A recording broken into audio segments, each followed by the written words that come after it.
All right, good evening, everyone. Just gonna wait until we've got a couple of viewers in here.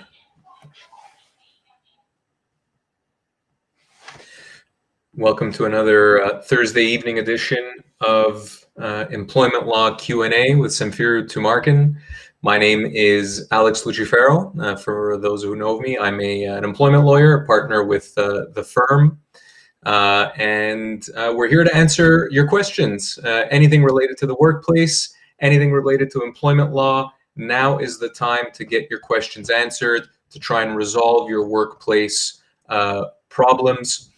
We do live Q&As a number of times a week, Mondays, Wednesdays, Thursday evenings, Fridays, to help out our audience, our listeners, and our viewers, to help resolve your workplace questions. So I'm here until 7:30, guys, to help out. You've got an expert in your corner to help resolve your workplace situations. So let's get to it. I always want to start the segment with a segment we call, at least for the radio show, the week that was. It's an opportunity to talk about a matter that came across my desk this week, and it's actually related to what's been in the news over the course of the past 24 hours, at least in Ontario, and that's our provincial government likely going to implement some sort of paid sick days moving forward. It's something that lots of people have been clamoring for here in the province, and something that the government is finally seeming to be caving on, and that's to provide some sort of paid leave for those who are medically unable to work. And I've received lots of questions over the course of the past week or so with respect specifically to this issue of medical leaves of absence, sick days, whether they could be paid or not, what's an employer's obligations in that respect when you're medically unable to work. Really, whether it's with respect to COVID or not, does an employer have an obligation to pay you? If they don't have to pay you, how does that work? Do they have to allow you the time off? And the law is actually relatively simple in this situation when we're talking about medical leaves of absence. Number one, it's extremely important for everybody to know that you are allowed to take a medical leave if you are sick and unable to work.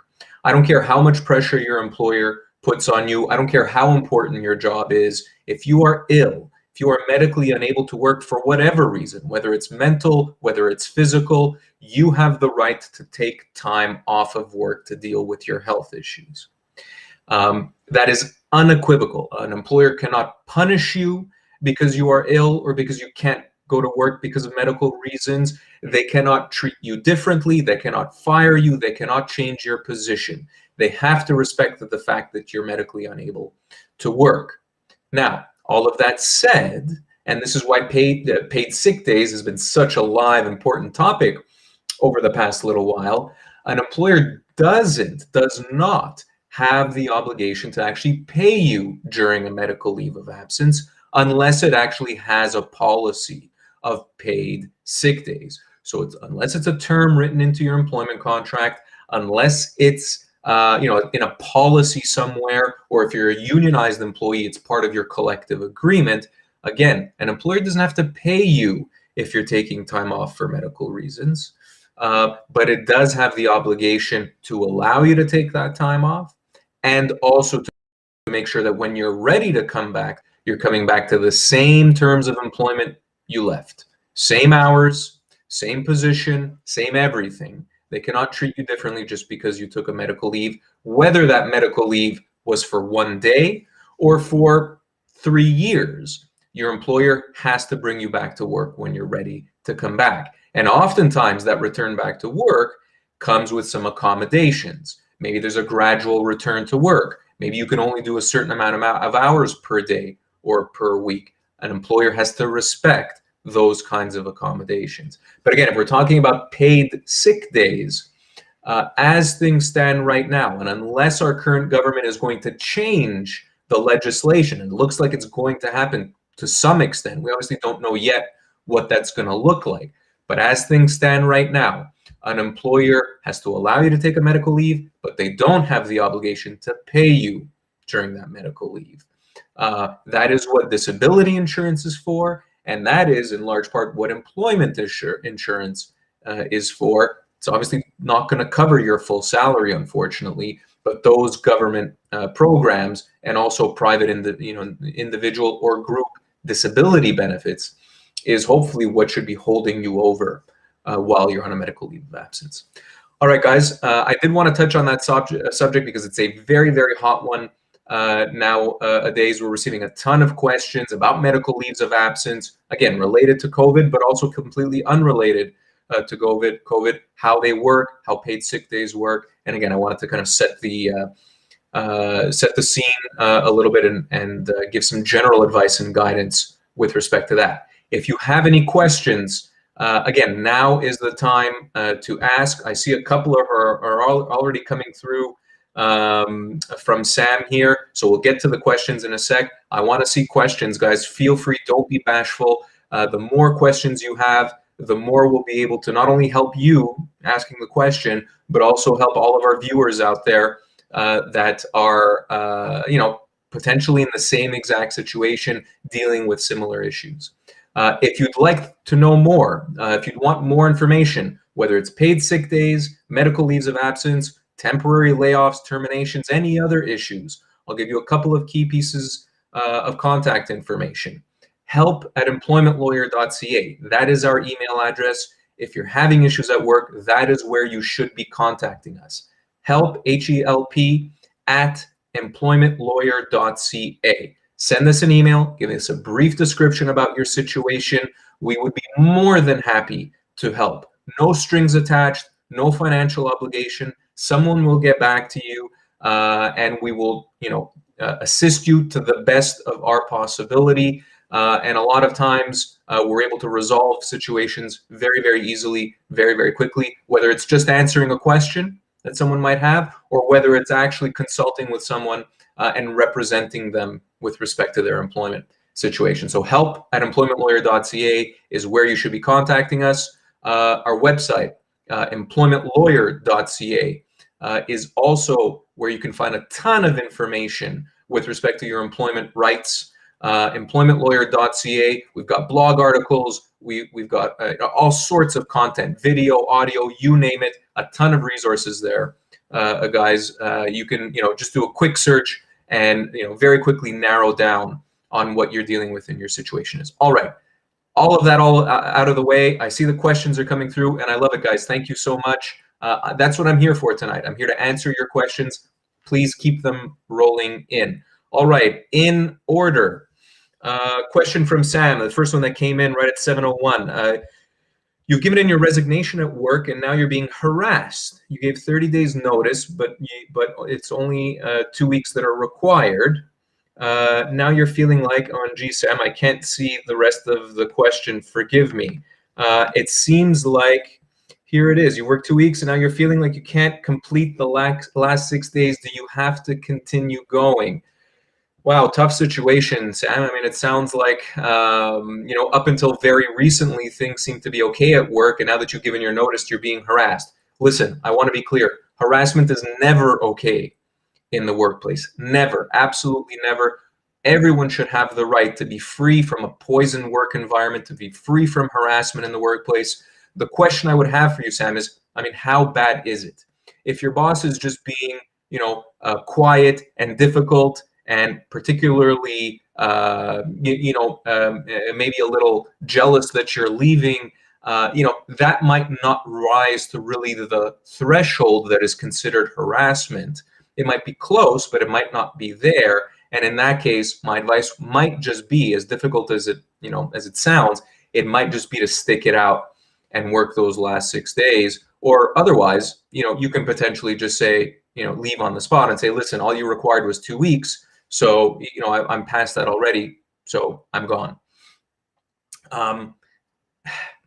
If the harassment is extremely serious, Sam, and we have certainly seen plenty of cases in our practice before where there is just completely inappropriate harassment that very clearly and obviously crosses the line of what can be reasonably expected in the workplace. We're talking kind of, potentially the worst of the worst behavior, swearing at your employees, throwing things, slamming doors, banging tables, that kind of stuff, Sam, if that's what's going on, whether you're resigning or not, that's very, very serious and needs to be dealt with, either through legal representation, and certainly you can give us a call at the office and or email us at help@employmentlawyer.ca, and we can talk about what options you have. You can also file a complaint with the Ministry of Labor, Sam, if the behavior is that serious. So it really depends here on the threshold and kind of the level of harassment. If it's just a boss being difficult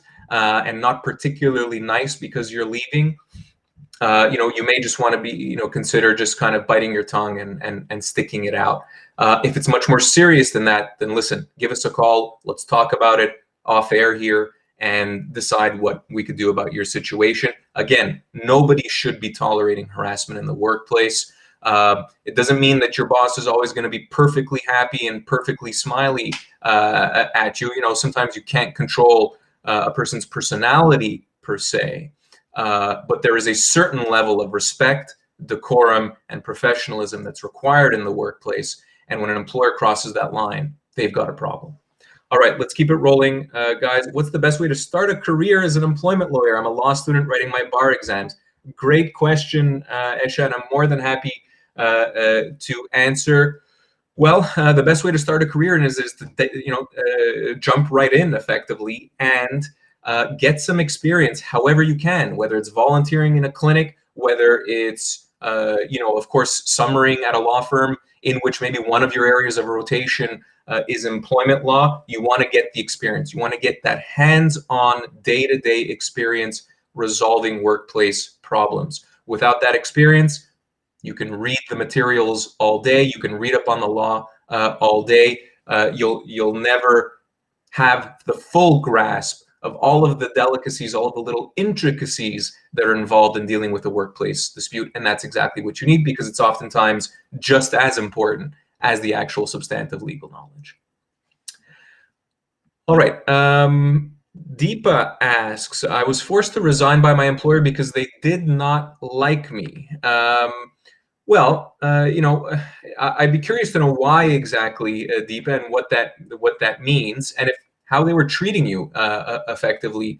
A lot of times, in a situation where an employer forces an employee to resign, so a forced resignation, shall we call it, and that could take a number of, that can go a number of different ways. I'll give a couple of examples in a sec. A forced resignation like that can potentially be considered a termination, meaning that employee would be owed severance. So Deepa, for example, if you were being treated very poorly at your employment, and you say they didn't like you, if they were, again, for example, making fun of you or denigrating you or treating you poorly by making you do tasks that weren't part of your job duties, again, that is potentially what we call a constructive dismissal. It's a forced termination or a forced resignation, actually, and that could lead to some severance obligations. And that would depend, of course, on your age, how long you've been with your employer, and your position with your employer. And the longer you've been with the same employer, the older you are, the more senior your position within that company, the more severance you're going to get. It's not going to be 1 or 2 weeks, or 1 or 2 weeks even per year of service. It's probably going to be several months.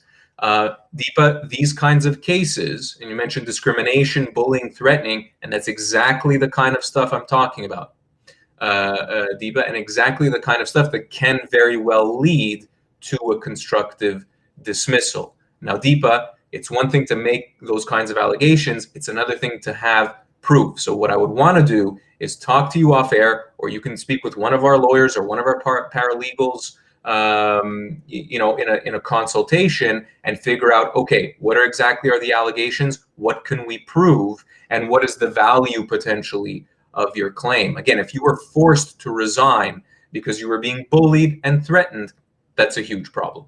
That is effectively a constructive dismissal. It's a termination, and you'd be owed severance pay. I'll keep it going, guys, because we've got a ton of questions coming through, which I love. Please keep asking. Adelis asks, you've seen something circulating saying all vaccines must be up to date at a workplace. Is this possible?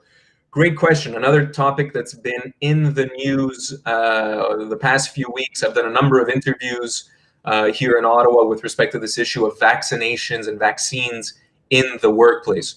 What I can say, Adelis, and listen, I don't know your specific industry, your profession. I'm not sure exactly what it is you do. But what I can say is, in the vast majority of industries, and I would say with the exception of maybe the healthcare industry, hospitals, long-term care facilities, etc., an employer is not going to be able to require or mandate that an employee be vaccinated. So Adelis, you're in the dental industry or in dentistry. I don't think there's going to be any way really in which a dentist's office, for example, can force its employees to be vaccinated or refuse to allow them to work, for example, if they're not vaccinated. That is probably not reasonable in those kinds of industries, in those kinds of jobs. Now, again, I made the exception of healthcare because there might be exceptions for places like hospitals, like long-term care homes, where it might be basically an occupational requirement. And it might trump effectively the importance of making sure that those employees are vaccinated might actually trump, those employees' privacy rights effectively. And listen, I want to be clear, there's no law on this issue yet. There have been no cases thus far. Obviously, COVID is extremely new. We've only been dealing this for a year. So there's no clear law out there yet that says whether an employer can require vaccinations or not. But based on what we've seen with flu shots, with other kinds of situations, it is our opinion currently that most employers won't be able to force employees to get vaccinated. Layla asks, are employers required to give time off to take the COVID vaccination? Great question, Layla. I'm coming to you from Ottawa, Ontario, and so I'll speak for Ontario only. In Ontario, the answer is no. An employer doesn't necessarily have to give you or require you time off to take the COVID vaccination. They'd obviously be silly to say no. It can be considered effectively a medical appointment, so you can use that kind of as an excuse to say, well, I have effectively a doctor's appointment. It's to get, of course, the vaccine, and it may very well be at a pharmacy or anywhere else, really. But certainly, employers should be allowing Layla, employees to get vaccinated if they choose to do so. It would be ridiculous to not allow that time off. Your employer might have the right to kind of dictate when that time off would be, right? So if there's something extremely urgent or extremely important going on at a specific time, and similar to vacation, I would say an employer can have an influence on when you can take time off and when you can't. But again, I would lean in a situation like this on the fact that this is effectively a medical appointment. And your employer does have to allow you, as I was saying at the top of the show, or at the top of the stream, it does have to allow you time off to deal with medical issues. And so I would take that line of approach when discussing this with your employer and just say, I have a medical appointment on Friday morning, and so I won't be in work until X amount of time, or I'll have to take the day off. That's the line of approach I would take. Listen, if your employer is giving you a hard time, Layla, because you have an appointment to be vaccinated with the COVID vaccine, you're probably in the wrong place, quite frankly, because employers should be accommodating employees to the fullest extent in this kind of situation. And on that note, Fazilet, mentioned some employers are actually offering a bonus to get vaccinated. That's true. I've heard that as well, Fazilet, although more so in the States. I think that's slowly trickling in the larger corporations and whatnot in Canada, but certainly I've seen lots of employers in the States, and I think it's been in the media lots, that are actually encouraging monetarily their employees to get vaccinated. All right, let's keep it rolling, guys. The questions are almost coming in a little too fast. Forgive me. I can't really see them all, but where are we here? Kay asks, our employer employs a member of their family who is drunk at work. Geez, swearing, breach of confidentiality. The employer turns a blind eye. And I'm just following up on your second message there, Kay. We've talked many times to our employee who to acknowledge that the staff member is an alcoholic, but it's making it difficult to work in this situation. Wow, very difficult, Kay, and I certainly sympathize there. If this person, if this person's behavior, and if they're dealing with an alcohol issue, I mean, it's obviously even, even worse, is basically being condoned by the employer, and because they're a family member, it certainly feels like you feel a bit trapped in that situation, and that's a huge, huge problem. I guess it depends on, again, the extent of the behavior of this employee. If this employee is swearing at other employees, causing a scene, being extremely disturbed or disturbing the workplace, rather, again, I think that's a situation that, you're dealing with a poisoned work environment, and you're dealing with potentially someone who is harassing other employees. You have rights in a situation like this. You do not have to be subject to this kind of behavior. At the very least, I would be documenting this kind of stuff initially, Kate. You want proof, you want evidence, and you don't want it to turn out to be, one person's word against another's. That might not be enough in terms of evidence and proof. So you at least want to kind of establish a record of this kind of behavior, however you can, whether it's in, your personal notes or emails to your employer detailing kind of a sequence of events. And then what you want to do, if your employer is not playing ball, if your employer refuses to do anything about this employee, again, because they're a family member, then you either should be giving us a call and we can talk about potentially engaging the company and trying to remedy the situation, or your other option would be to speak with the Ministry of Labor and effectively file a complaint under the Occupational Health and Safety Act for harassment, for basically a poisoned work environment.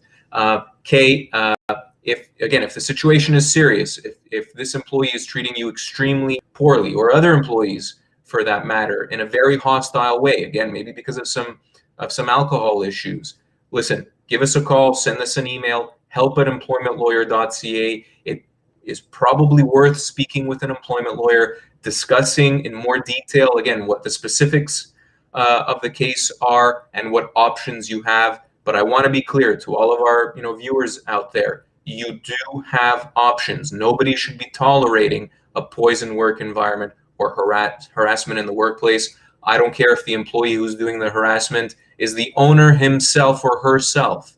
No employee should be tolerating that kind of stuff.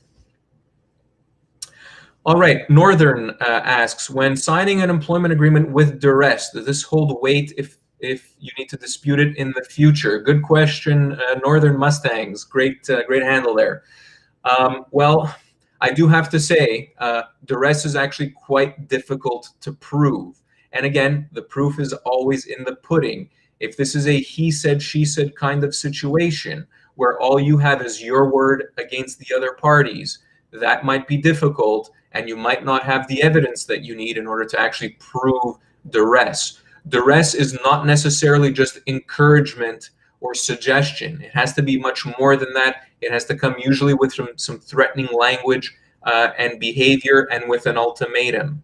If that's what's happened, Northern Mustangs, and you can actually prove that, then yes, duress is something you can use. But listen, I don't want to tread lightly on this subject. Typically and generally speaking, duress is actually quite difficult to prove in these kinds of situations, whether you're signing an employment agreement or whether you're signing, for example, a severance agreement. And oftentimes we will see employees argue that they signed the severance package on the spot under duress. And at least that's the language that these employees will use. But again, I do have to say that a lot of times once you've signed, whether it's an employment agreement or a severance package, once you've signed, it is very difficult to prove that duress and to back out of that agreement. You may very well be stuck with that. And I hate to be the bearer of bad news, but that's oftentimes the reality of those kinds of situations. Yeah, and you're just another message coming through from Northern Mustangs. Your agreement had multiple issues and was signed under duress. Listen, if you're that worried about it, then I would encourage you to reach out. Let's have a conversation about it, and we can tell you definitively whether whether our opinion is that it was under duress or not. Again, I think it would be a tough one. All right, guys, feel free to keep the questions coming in. We've got 5 or so minutes here. Here we are. Question from John. Are recorded phone calls between an employee and an employer admissible in a mediation or in an eventual court case? Great question, John. This is something we actually deal with on a relatively regular basis. A lot of times when there are disputes between employers and employees, one party will feel the need to privately record a conversation or record a meeting, and then the question is asked, can you use that meeting? Now, I will answer this question, John, from an employee's point of view. I imagine those of you viewing this are largely employees, or all on the on the side of employees. If you're an employer and you want to have this conversation about whether you can be recording your employees, then feel free to reach out to us. We can have that conversation. From an employee's point of view, and the way the law works in this kind of situation is, as long as you are recording a conversation that you are involved in, right? So if you are a party to that conversation, if you are actively taking part in that conversation, that is perfectly legal to do. And as long as you're not using that recording for ulterior motives or for bad faith, shall we say, purposes, then it is completely legal, and you can use it as part of a legal proceeding. To answer the question, John, you can use it at mediation. You can you probably have the obligation actually to disclose it if it's in your possession as part of a legal proceeding. I've dealt with this situation numerous times. I've had lots of employees that I've assisted in difficult work situations that have recorded their termination meetings or have recorded their meetings during which they've been investigated or suspended. And again, as long as that employee, as long as you are taking part in the conversation and you're doing so effectively merely to protect yourself and to make sure that you have that kind of evidence of what's actually transpired, it will be perfectly legal. There's nothing criminal about that, and that will not be held against you. Actually, sometimes it's a good idea to be recording conversations, especially when you know that something serious is going on and you want evidence moving forward of exactly what happened during a meeting. Sometimes that evidence could be crucial in vindicating an employee or in proving wrongdoing on the part of an employer. That's not to say, guys, that we should be recording every single meeting we have with our employer, or that, for example, we couldn't record others. Actually, recording other conversations, so recording a conversation between two other people, whether it's at work or otherwise, can actually be a criminal offense. So don't be going out there and recording other conversations in the workplace. If you feel like you're dealing with a difficult employer or a difficult workplace situation, and you're going to be involved in that meeting or in that conversation, you may want to record it for yourself, for your own purposes. And again, there's nothing illegal or wrong with that. All right, guys. Well, let us wrap it up there then for another Thursday evening. Actually, last minute question coming through, always appreciated. Question from Linda. You're 51 years of age with disabilities, working as a receptionist. Do the Bar-Dahl rules apply to you? And Paul, I see your question. I'm going to answer it as well. I'm happy to stick around, guys, as long as the questions are flowing through. To answer your question, Linda, as a 51-year-old employee with disabilities, if your employment is let go, yes, your severance is going to be based on what you refer to as the Bar-Dahl factors. Those factors are, and Bar-Dahl is simply a case. This is kind of the case that originated this concept that we call severance. And the way in which severance is calculated is on the basis of an employee's age, position, and years of service, otherwise known as the Bar-Dahl factors. Linda, the only caveat I would insert is if you signed an employment contract recently, that employment contract might contain termination language, might contain language that actually tries to limit your severance entitlements. Now, that language has to be very, very carefully worded. A lot of times employers get that kind of stuff wrong. But otherwise, if that's not the case, then yes, the Bardell factors will apply. Severance will be based on your age, your position, and your years of service. And actually, if you are an employee who suffers from a disability, that factor as well might factor itself into the analysis, and you might actually be owed more severance if it's the case, based on your disability, that it would take you longer to find new employment.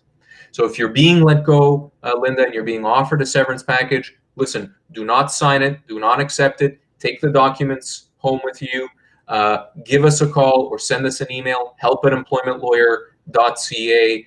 We'll review the package with you and we'll let you know whether it's fair or not. Chances are it's not fair. Last question, very, very quickly, guys. Paul, can you be terminated if you're hired knowing if you had a disability and they used performance as a termination reason?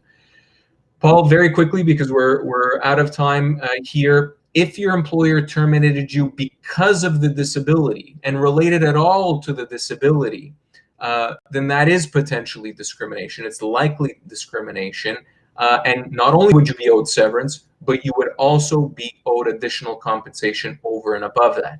Now, if the termination, Paul, was completely unrelated to the disability, even if it is performance related or it's a restructuring or something along those lines, again, if it's completely unrelated to your disability and the employer can prove that, then unfortunately they do have the right to let you go. You are still owed severance, right? Even if you're terminated because of performance reasons, almost always, if not always, you're going to still be owed a regular severance package based on your age, position, and years of service. Paul, that sounds like a very delicate situation. You certainly want to get employment law advice in a situation like that. Email us, help@employmentlawyer.ca, or go to employmentlawyer.ca, the website, and there's a contact form that you can fill out there to get in touch with us. I promise you someone will respond. Someone will be in touch. Amanda, I see your question. We will try and answer it next time. Or if you want, reach out to us again offline, help@employmentlawyer.ca. We'll get your question answered there. I'm so sorry, guys. We're out of time for this evening. You all have been excellent. Thank you so much for tuning in. Thanks so much for asking your questions. We're going to be here on a regular basis on Thursday evenings, along with our Wednesday, Friday, and I believe Monday as well shows. So please tune in during those times. Have yourselves a great evening, and we will see you all soon. Take care.